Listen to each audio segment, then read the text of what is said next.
plane to Washington was almost full, and people were rushing to find their seats. Some passengers looked tired, some excited, and many were busy with their phones. But among all these voices and movements, one man walked in quietly, so quiet that most people did not even notice him. His name was Nathan Hale. But no one on that plane knew that. To the world, he was just an old man wearing a simple jacket, carrying a small bag over his shoulder. He looked like someone who had lived a long, quiet life. His hair was gray, his steps slow but steady, and his face calm like a man who had seen everything and said nothing. What made him stand out, though it was not something people could point at? It was a feeling. A strange, heavy silence followed him. Not sadness, not anger, just something deep, old, and unspoken. Nathan reached seat 16A, a window seat, and quietly sat down. He placed his small bag under the seat and took a slow breath. He did not look around, did not try to talk to anyone, and did not smile. He simply stared out the window, watching the airport workers move around in the distance. A young man in the next seat, maybe in his 20s, gave him a polite nod. Nathan returned a small nod but said nothing more. The young man felt curious for a moment. There was something unusual about this silent old traveler. He did not ask.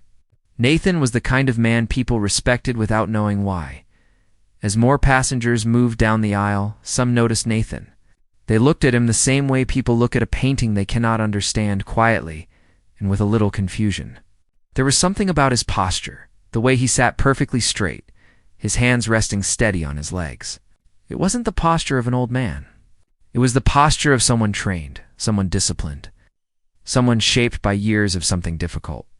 The flight attendants began their routine checks, smiling at passengers, helping with bags. One attendant, a woman named Clara, paused when she saw Nathan.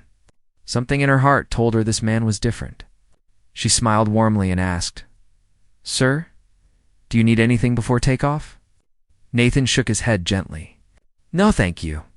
His voice was calm, soft but strong, the kind of voice that once gave orders that mattered. Clara smiled again, but as she walked away, she kept glancing back at him. She didn't know why. She felt she had seen that look before, the look of someone carrying memories heavier than luggage. Outside, the late afternoon sun painted golden light across the airport runway.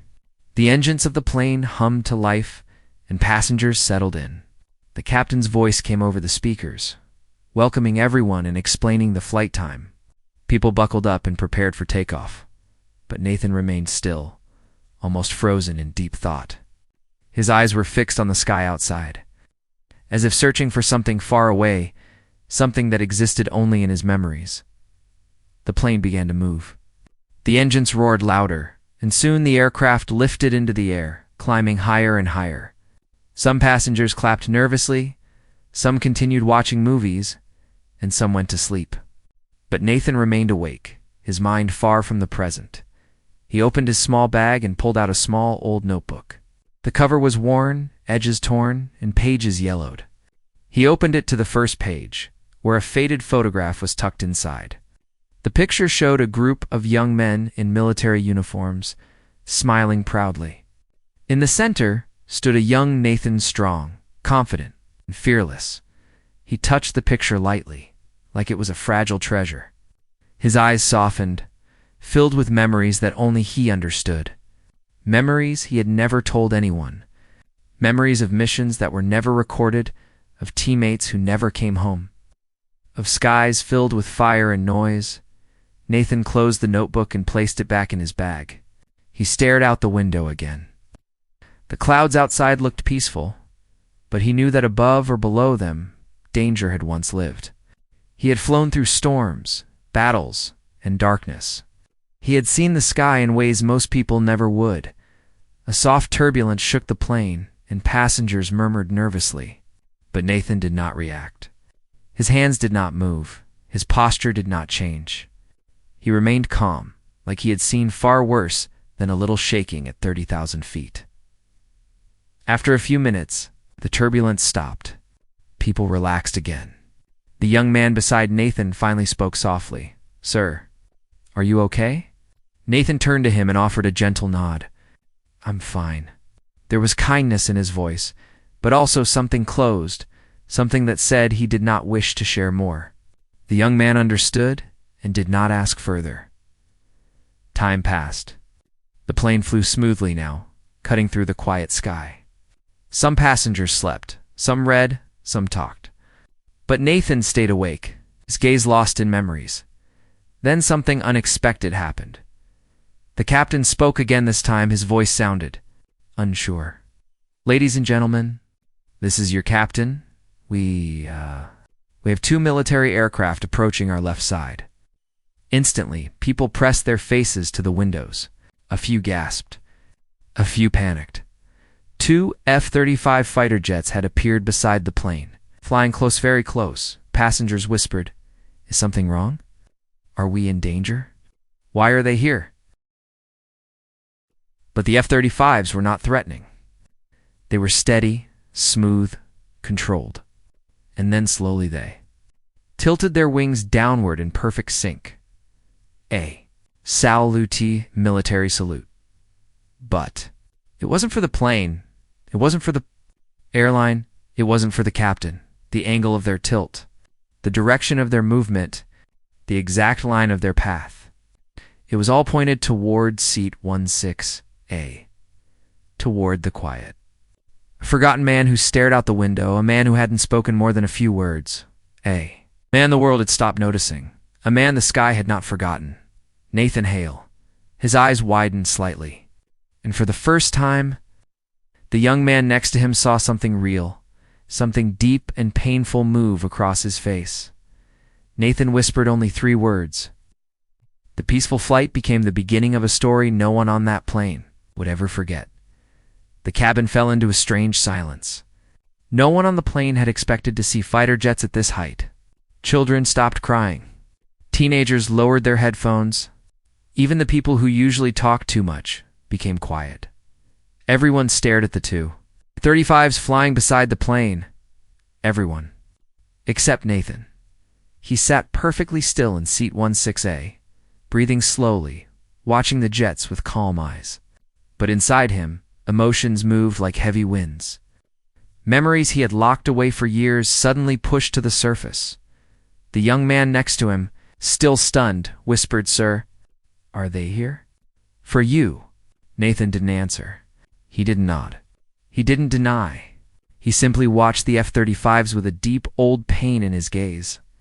A pain only someone who had lived something great, terrible could understand. Passengers continued whispering. Why would fighter jets salute a passenger? Who is he? Is he famous? Is he dangerous? A middle-aged woman across the aisle stared at Nathan as if trying to read his face like a book. But his expression was unreadable, silent, heavy. The captain's voice came again, this time steadier, but still unsure. "Ladies and gentlemen, please remain calm. We have confirmed that the jets are friendly aircraft." People relaxed for a second, but then he continued. "They are performing a recognition maneuver." Passengers exchanged confused looks. Recognition? For whom? The F-35s flew closer, almost at eye level with Nathan's window. Their wings shone bright against the sunlight.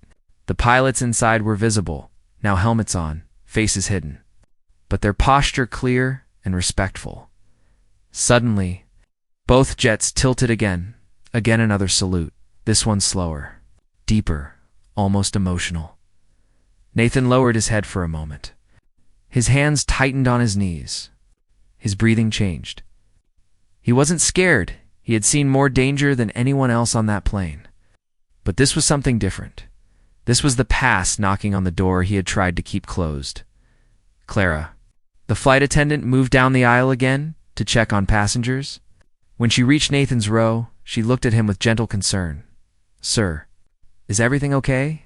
Nathan nodded once, but Clara felt something was wrong, something heavy, something he wasn't saying.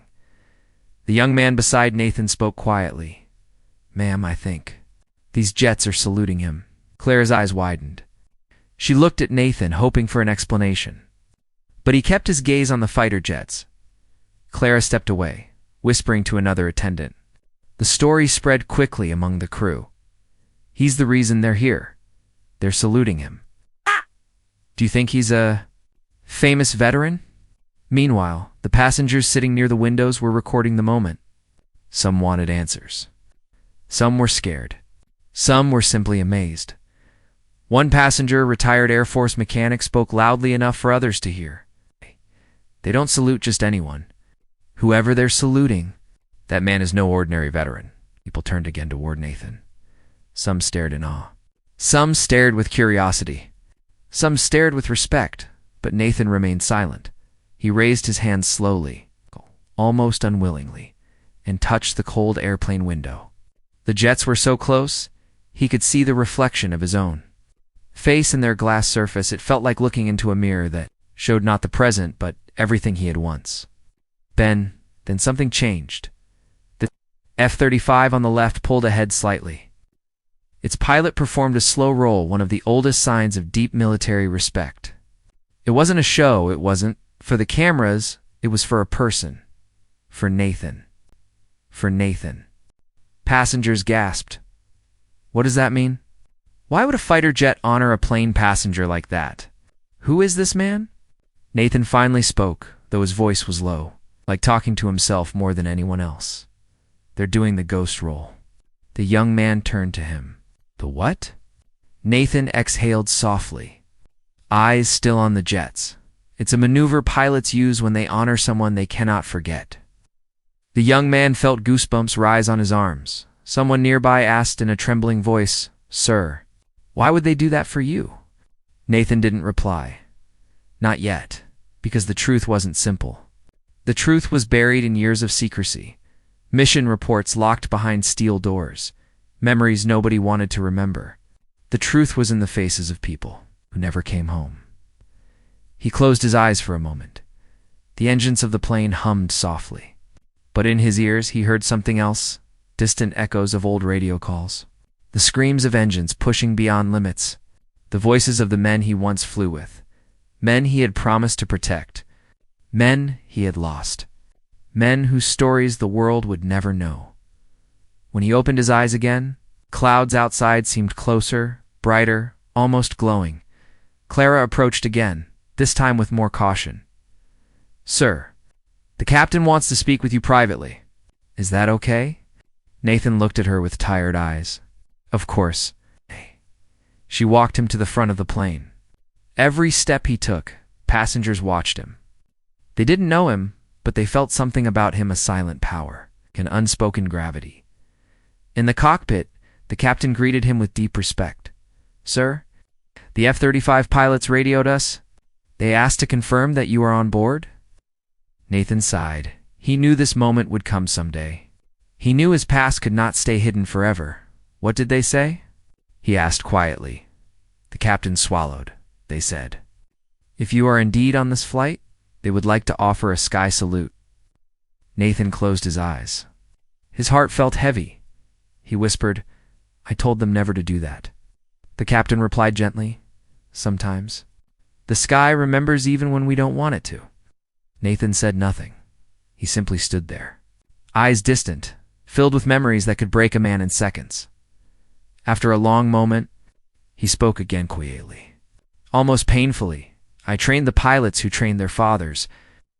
The captain's breath caught, "and I led the mission that saved the first squadron of F-35 test pilots, but lost my own team." Silence filled the cockpit. Nathan's voice softened. "They aren't saluting a hero, Captain. They're saluting the last living man from a mission that ended in flames." He turned away, his face shadowed. No one else survived. Just me. Outside, the F-35s remained steady, guarding the plane like silent angels inside. The story of the quiet man in seat 16A had only just begun. When Nathan returned from the cockpit and walked slowly back toward seat 16A, the cabin felt different. The air seemed heavier. The passengers didn't just see him as an old man anymore. Now they saw him as a question, a mystery, waiting to be solved. Every step he took felt watched. People whispered behind hands, whispered over seat backs, whispered with wide eyes and nervous breaths. "That's him. The fighter jets are here for him." But why? What did he do? Nathan felt all the eyes on him, but his face stayed calm. This wasn't the first time he had walked through a space full of whispers.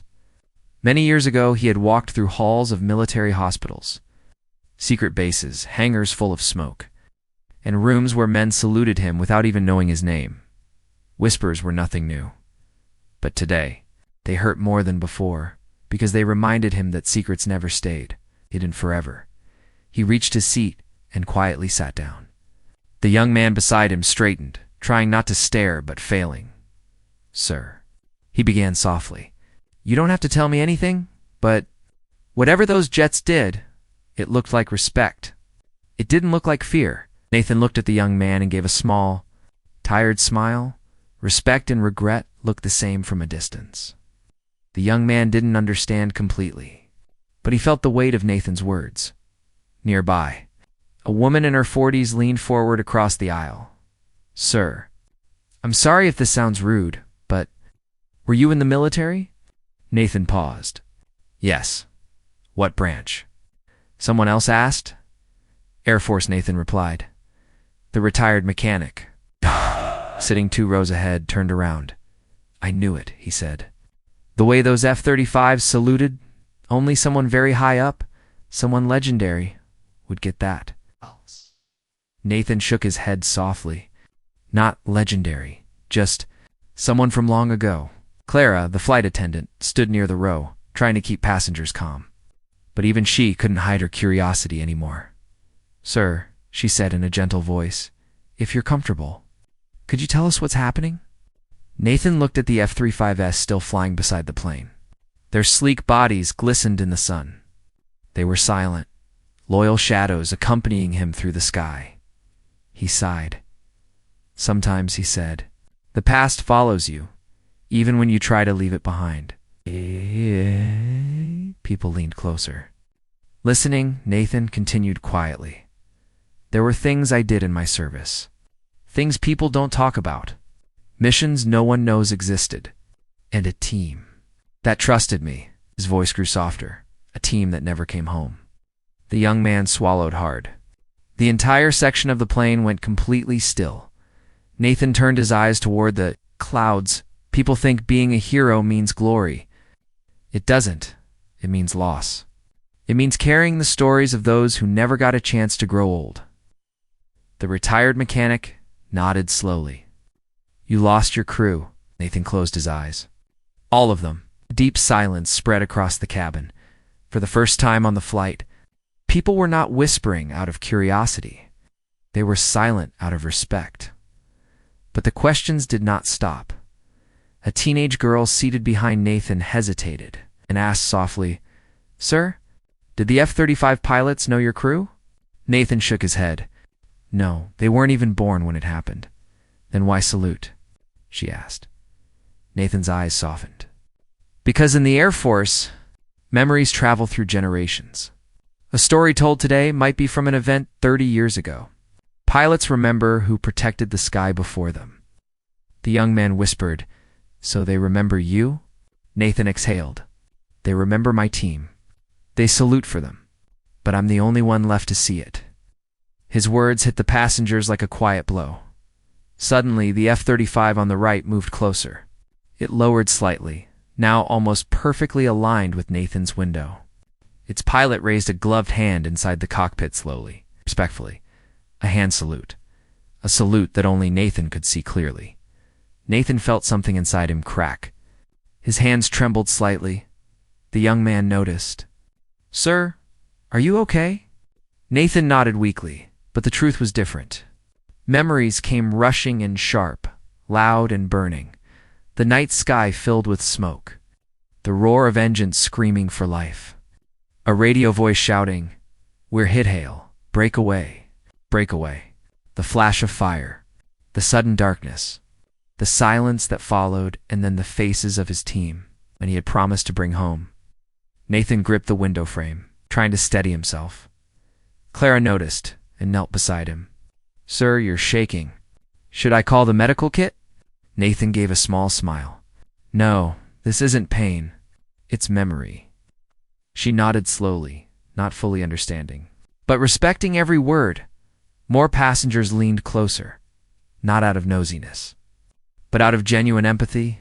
The older woman across the aisle spoke softly. You don't have to tell us the details, but did you save lives? Is that why they honor you? Nathan looked down at his hands. I saved who I could, he whispered, but I lost more than I saved.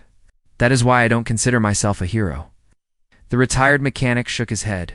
Sir, real heroes never think they're heroes. A young boy 2 seats away, maybe 10 years old, asked in a tiny voice, Sir, are you a pilot? Nathan looked at him with gentleness. Were you good? The boy asked. Nathan hesitated, then answered honestly, I was good enough to survive. The boy nodded as if he understood far more than a child should. Another turbulence hit the plane a bit stronger this time. Some passengers gasped.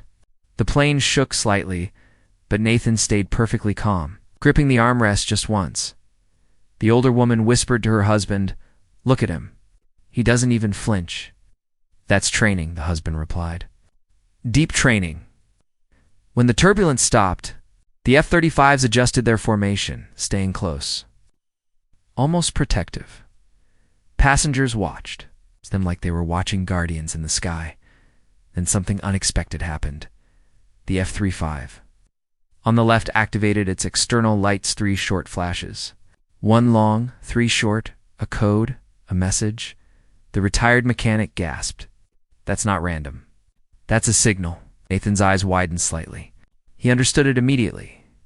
It meant respect to Ghost Leader. Passengers didn't know what it meant, but they felt the shift in Nathan's expression. Ghost Leader. The young man asked, Is that someone important? Nathan looked down. That was my call sign. He whispered. The entire cabin went silent. Completely silent. People stared at him with respect. With something close to reverence. Nathan rested his head back against the seat. His voice was almost a breath. I never wanted to hear that name again.